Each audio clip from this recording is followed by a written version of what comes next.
la yazalu lisanuka ratban min dzikrillah. Hendaknya senantiasa lidahmu basah dengan berzikir kepada Allah Subhanahu wa taala. Maka Bapak Ibu sekalian, dengan lisan seseorang bisa membaca Al-Qur'an siang dan malam. Dengan Al-Qur'an seseorang juga bisa berdakwah, menyampaikan ilmu, menyampaikan kebenaran, menyampaikan kebaikan dengan lisan tersebut.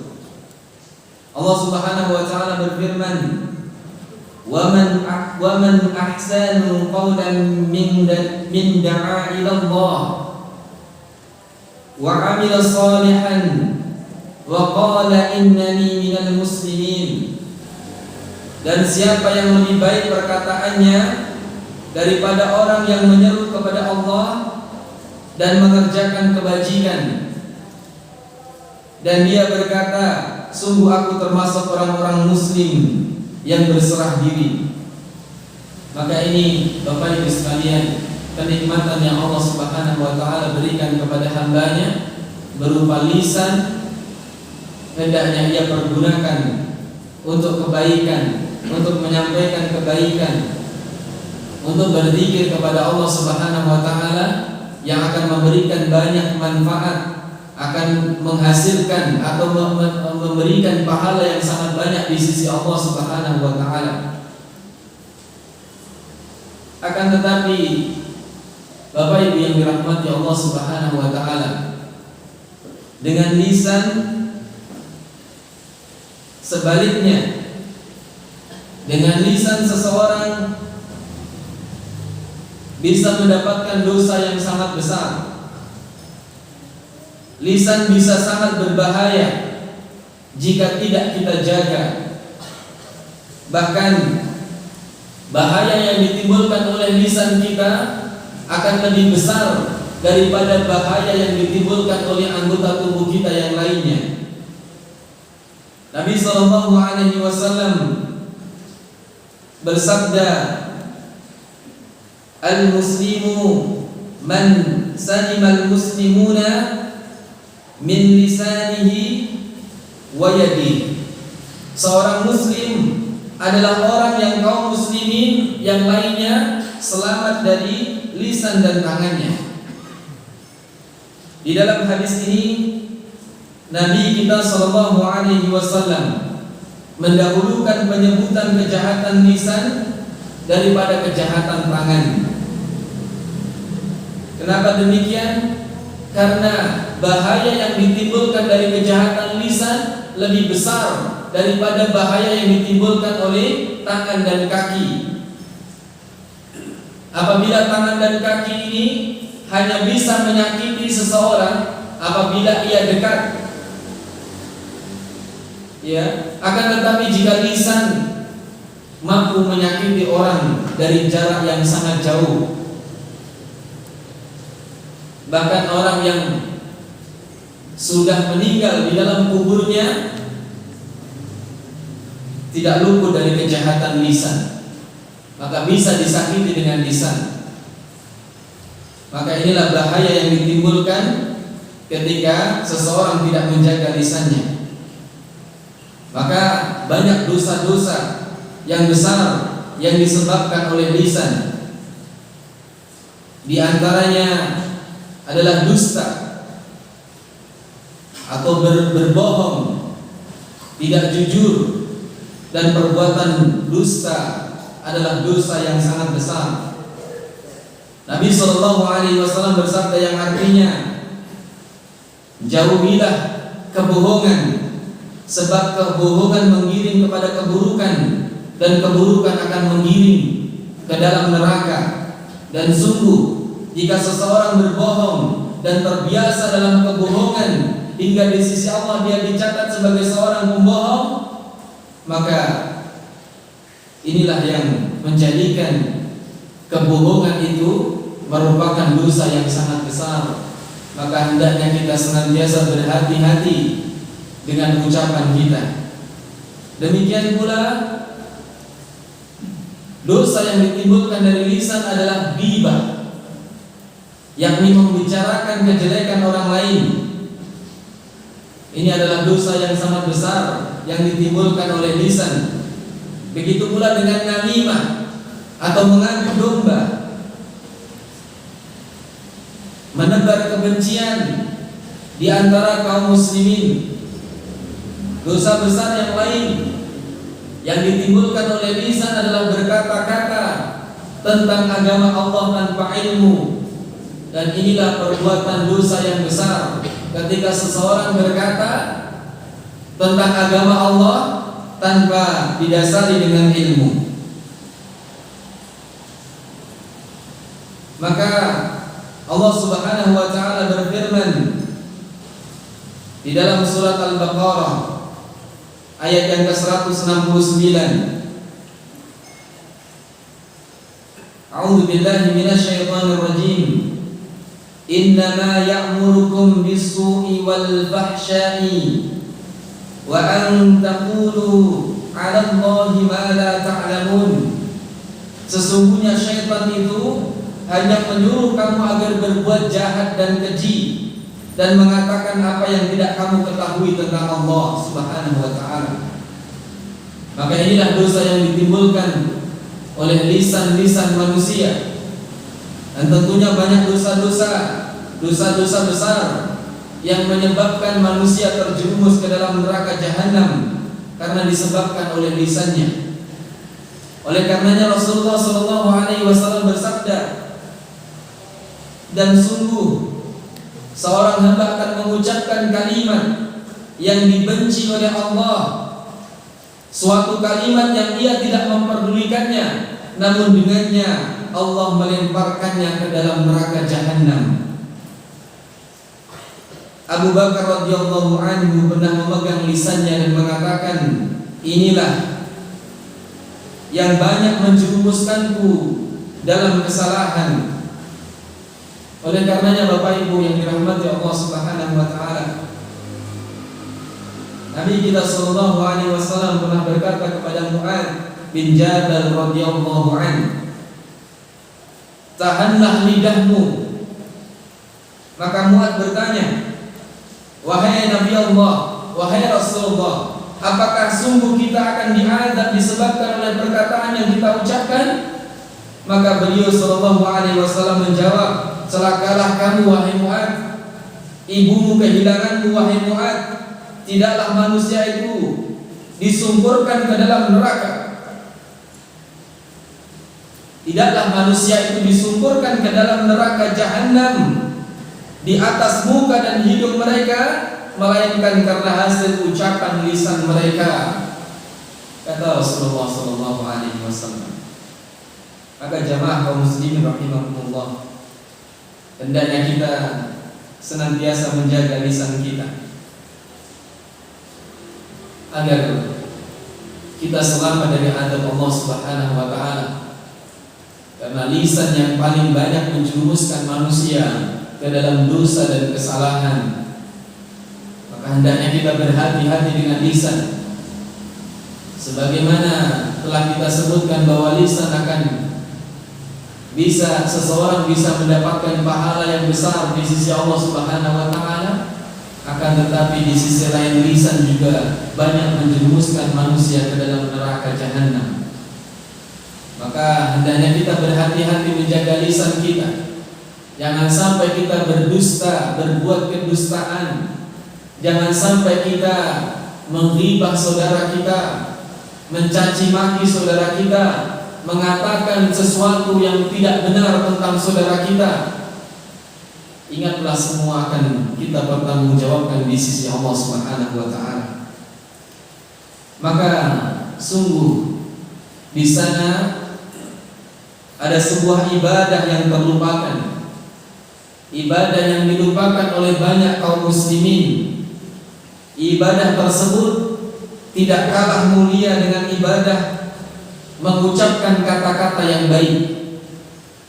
Ibadah tersebut adalah diam dari keburukan. Rasulullah sallallahu alaihi wasallam mengatakan, man somata najah, barang siapa diam maka dia selamat. Nabi SAW juga bersabda, "Man kana yu'minu billahi wal yawmil akhir falyaqul khairan aw liyasmut." Barang siapa beriman kepada Allah dan hari akhir, hendaklah ia berkata yang baik atau diam. Maka jamaah kaum muslimin rahimakumullah, seseorang yang yakin akan adanya hari kiamat, seseorang yang yakin akan adanya hari akhirat, yang dimana seseorang yakin akan adanya pembalasan atas apa yang ia kerjakan, atas apa yang ia ucapkan, maka hendaknya ia berkata-kata dengan perkataan yang baik. Akan tetapi jika dia tidak bisa berkata yang baik, maka hendaklah dia diam. Sekiranya ada yang mengatakan al-kalamu min fiddah fa in samta fas-sukutu min adh-dhahab. Jika ada yang mengatakan berbicara itu dari perak, maka kita katakan diam adalah dari emas. Dan ingatlah bahwa Bapak Ibu yang dirahmati Allah Subhanahu wa taala, ingatlah bahwa setiap perkataan dan ucapan kita akan dicatat oleh para malaikat Allah Subhanahu wa taala. Sebagaimana Allah Subhanahu wa taala berfirman, "Ma yalfidhu min qawlin illa ladaihi raqibun 'atid." Tidak ada satu kata yang diucapkannya melainkan ada di sisinya malaikat pengawas yang senantiasa mencatat seluruh ucapannya. Allah Subhanahu wa taala juga berfirman, "La nasma'u sirrahum wa najwahum bala wa rasuluna ladaihim yaktubun." Kata Allah, apakah mereka mengira bahwa kami tidak mendengar rahasia dan bisikan-bisikan mereka? Sebenarnya kami mendengar, dan utusan-utusan kami yakni para malaikat selalu senantiasa mencatat di sisi mereka semua yang mereka rahasiakan. Maka jamaah kaum muslimin yang semoga dirahmati Allah Subhanahu wa taala, di zaman ini banyak orang yang ingin berkomentar atas setiap berita yang sampai kepadanya. Di zaman ini banyak orang yang hanya men-share berita-berita tanpa ia melihat terlebih dahulu kebenarannya. Padahal para ulama menjelaskan bahwa hukum tulisan itu sama dengan hukum perkataan. Ya. Maka sebagaimana seorang berhati-hati di dalam ucapannya, maka hendaknya dia berhati-hati pula di dalam tulisannya. Ya. Buktinya banyak di antara di masa sekarang ini, seseorang melakukan akad jual beli tanpa dia melakukan transaksi, hanya di online saja, maka sudah sah jual belinya. Terjadi akad jual beli tanpa ada ucapan, hanya tulisan. Maka ini menunjukkan bahwa hukum perkataan sama dengan hukum perbuatan. Dan di zaman sekarang ini, betapa banyak hal-hal yang memancing kita untuk senantiasa berkomentar, mengomentari orang lain. Dan inilah memang sifat dari manusia, adalah ingin selalu berkomentar. Sehingga sangat menyedihkan ketika kita melihat di sosial media, ya, orang-orang yang saling bertikai, saling merendahkan, saling mencaci, saling menyalahkan satu dengan yang lainnya. Sama-sama kaum muslimin, mereka saling menjatuhkan dan merendahkan satu dengan yang lainnya. Maka hendaknya kita berhati-hati, karena semua perbuatan itu akan menghantarkan kita, bisa menghantarkan kita ke dalam neraka jahanam.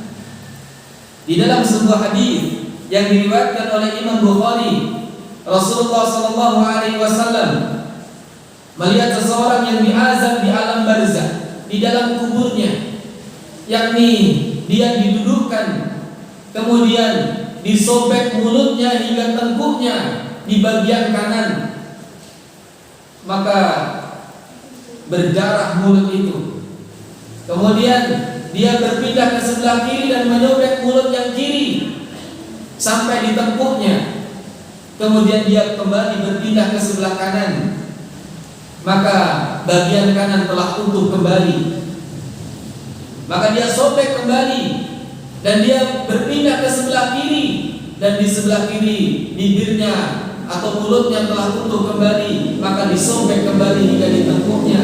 Demikian dilakukan hingga hari kiamat. Maka Rasulullah SAW bertanya, siapakah mereka ini?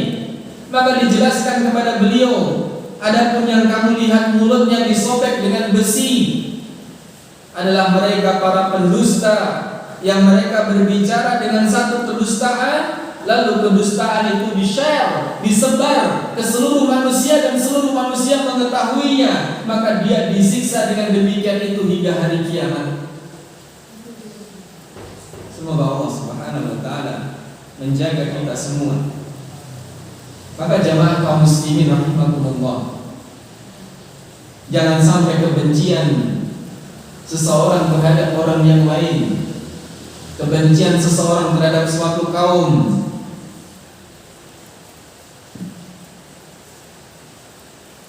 jangan sampai kebencian kita terhadap suatu kaum atau orang lain menjadikan kita berbuat zalim terhadap mereka dengan berdusta atas nama mereka dan menjelek-jelekkan mereka tidak sebagaimana mestinya. Hendaknya kita berhati-hati bahwasanya masa atau waktu ini telah berlalu, akan tetapi segala ucapan kita terjaga di sisi Allah Subhanahu wa taala, yang telah akan dimintai pertanggungjawaban oleh Allah Subhanahu wa taala. Maka jamaah kaum muslimin, Bapak Ibu yang dirahmati Allah Subhanahu wa taala, semoga Allah Subhanahu wa taala senantiasa menjaga lisan kita dan menjauhkan kita dari hal-hal yang bisa menjerumuskan kita ke dalam neraka jahanam. Semoga Allah Subhanahu wa taala menjaga kita, lisan kita, dari berghibah, dari mencaci maki saudara kita, dari menghujat saudara kita, dari berkata-kata yang kotor, dari mencela saudara-saudara kita, mencela ciptaan Allah Subhanahu wa taala. Semoga kita dijauhkan dari semua hal tersebut, dan Allah Subhanahu wa taala memberikan kita taufik agar lisan kita senantiasa basah dengan zikir kepada Allah Subhanahu wa taala. Lisan kita senantiasa kita gunakan untuk membaca Al-Qur'an. Lisan kita senantiasa kita gunakan untuk senantiasa menyampaikan kebaikan yang diridhoi oleh Allah Subhanahu wa taala. Semoga Allah Subhanahu wa taala menjadikan lisan-lisan kita adalah lisan-lisan yang selamat dari azab Allah Subhanahu wa taala. Maka seorang hendaknya berhati-hati dan mengingat sabda Nabi sallallahu alaihi wasallam sebagai penutup dari kajian kita malam hari ini. Rasulullah sallallahu alaihi wasallam bersabda, "Min husni islamil mar'i tarkuhu ma la ya'ni." Di antara kebaikan Islam seseorang adalah ia meninggalkan sesuatu yang tidak bermanfaat baginya, ia meninggalkan sesuatu yang bukan urusannya.